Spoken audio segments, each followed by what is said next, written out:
kita bacakan jugalah antara komen-komen di Facebook ni, Doktor. Okey, Rohaya Arifin kata, kebersihan ni harus diterapkan pada anak-anak sejak kecil dan dari rumah lagi supaya senang dia amalkan walau di mana dia berada. Ajar dia selepas guna tandas, kena pam dulu, lepas tu siram. Itu basic dia lah. Bila dah biasa buat kat rumah, kat sekolah pun dia akan buat benda yang sama. Yes, betul. Lepas tu, Hamid Muhammad kata, amat wajar sekali sebab dia melahirkan sifat kebersihan setia kawan dan ego pun terhakis. Dan memberikan kebersihan kepada pengguna lain juga. Wow. Cik Sofi seperti bersetuju. Angguknya tu. Ego terhakis. Saya sebenarnya kita nampak tentang hasil pendidikan kita kalau tanpa kita serapkan elemen-elemen ni macam tadi basuh tandas, hilangkan ego. Itu sangat penting sebab ego anak-anak ni kalau kita manja, kita beri kita selalu mendengar 100% keluhan daripada anak-anak ni dan kita tidak siasat apa punca dia. Maka dengan itu kita nampak anak-anak ini dia melakukan perkara itu dengan bebas. Dia rasa macam ada backup. Dia dah ada backup. Sebab dia tak adalah pembentukan sasiah ni tidaklah dapat dilaksanakan dengan cara yang lebih baik ataupun lebih berkesan.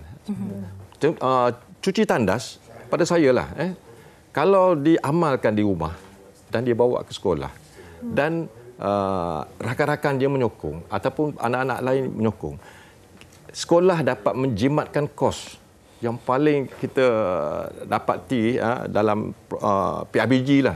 Saya dalam PIBG dah lama, saya telah belanja tak kurang 30,000 setahun untuk cuci dan juga baik pulih tandas.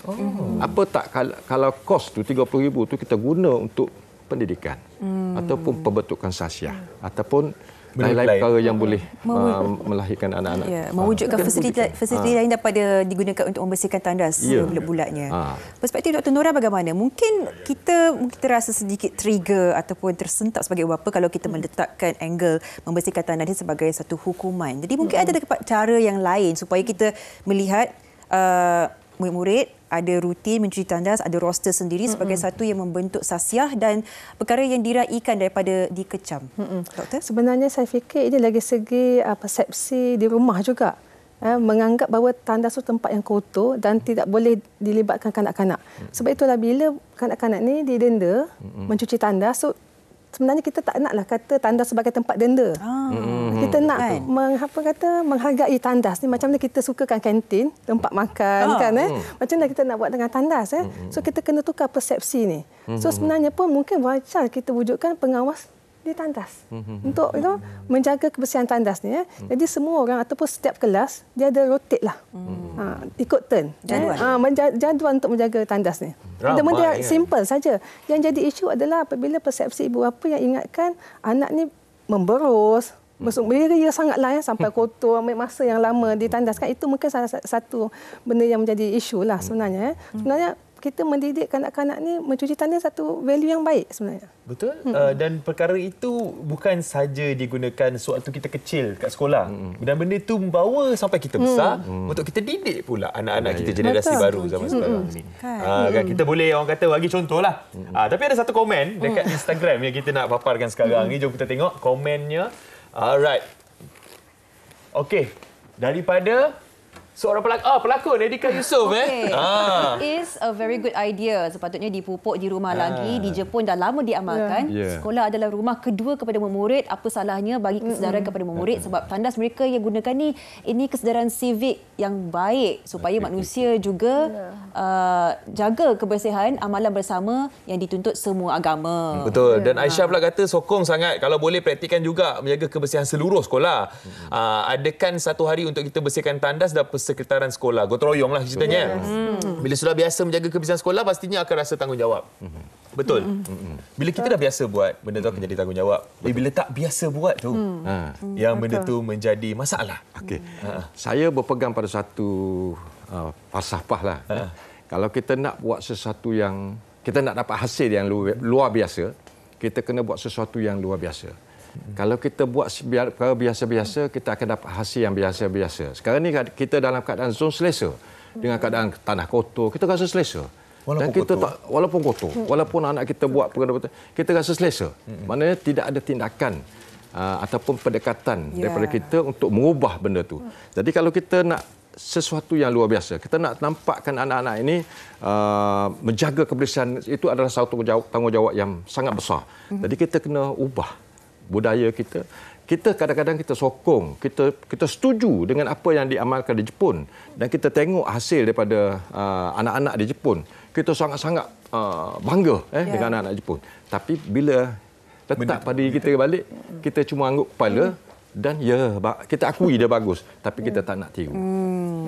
Dr. Nora, saya percaya kalau kita mulakan inisiatif ini memerlukan satu rutin ataupun satu cara penjagaan daripada semua pihak untuk memastikan membersihkan tandas ini menjadi satu rutin jangka masa panjang dan bukan hang-hang kata ayam je. Betul. Saya percaya pihak murid, guru, pengurusan, ibu bapa semua kena main peranan. Jadi adakah terdapatnya satu cara untuk kita memulakan dan meneruskan habit ini yang jangka masa panjang dan bukan sekadar untuk masa ini sahaja? Bagaimana? Ya, sebenarnya kita ni pendedahan awal mesti daripada rumah sebenarnya.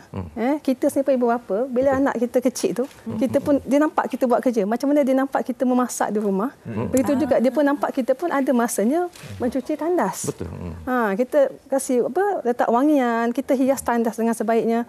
Tetapi sebab ada juga rumah yang mungkin dia tak menjaga kebersihan tandas tu. So tandas macam tempat tak penting, tak payah nak bersih sangat, tak payah nak cantik letak bunga kan. Jadi mungkin ditekankan pada bilik tidur, hall dan sebagainya. Daripada kecil tu anak-anak ni dia belajar melalui observation. Dia melihat, dia observe dan dia akan imitate perbuatan tu. Jadi di sekolah pun bila dia tengok tandas dia pun akan ada rasa menghargai tandas. Jadi tingkah laku tu dia sebenarnya daripada rumah. Dan dia apply lah di sekolah dia. Dan kita sebagai ibu bapa pun nak kenalah juga beritahu anak kita, kita jaga tandas rumah, tandas sekolah pun jaga. Flush lepas gunakan, jangan buang tisu dalam sinki. Kita dah didik awal-awal. Sebab that's why kita tengok pasal di rumah ni kan. Saya lihat cucu saya. Umur 2 tahun, 2-3 tahun. Tapi ibu dia selalu mendidik anak ni, budak ni, okey, lepas ni kau kena buat ni, sabun letak di sini, jangan bagi bersepah dan budak ni ikut. Kadang-kadang dia tegur kita balik. Bila kita buat, Atuk, jangan macam ni, ibu marah. Jadi bila ada setengah ibu bapa yang kata 7 tahun, 8 tahun belum lagi bersedia. Sebenarnya bukan. Dia daripada kecil lagi, daripada awal lagi. Itulah kata kita corakkan daripada anak-anak kecil kan. Dah tahu dah sebenarnya. Disiplin anak-anak ni. Tapi ada lagi komen. Jom kita baca komen ni. Ada banyak lagi isu ni, memang banyak komen. Alright. Ini antara yang Food Hunter katanya kalau macam tu yuran tak payah bayar lah. Sebab semua murid buat, sapu murid buat, kemas murid buat, cuci pun murid buat. Tasha pula kata murid pergi sekolah nak belajar bukan nak jadi cleaner. Please boleh tak buat beza pendidikan di rumah dari sekolah. Kat tandas tu punya banyak kuman-kuman, campur-campur najis, siapa-siapa tah katanya. Hayalah subcon cleaner. Duit PIBG. Ini tu Sami, duit PIBG komandon. Katanya. Okey. Ini adalah komen daripada mungkin ada itu saya cakap ada sebilangan orang yang bersetuju dan ada juga yang tak bersetuju. Okay. Saya rasa sedihlah bila ada komen macam tu.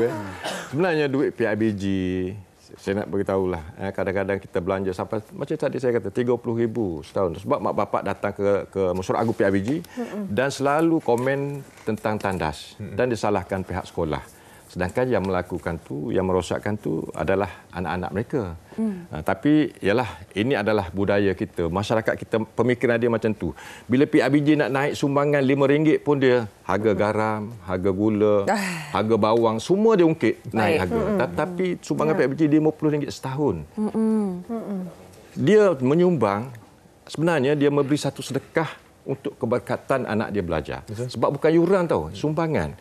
Jadi bila dia niat baik sedekah kepada sekolah PIBG untuk persiapan sekolah untuk mengadakan program-program untuk kebilangan anak-anak dia, walaupun anak dia tak cemerlang, tapi dengan sumbangan dia tu Allah akan bagi keberkatan pada anak dia untuk mendapatkan ilmu. Ini yang sangat penting.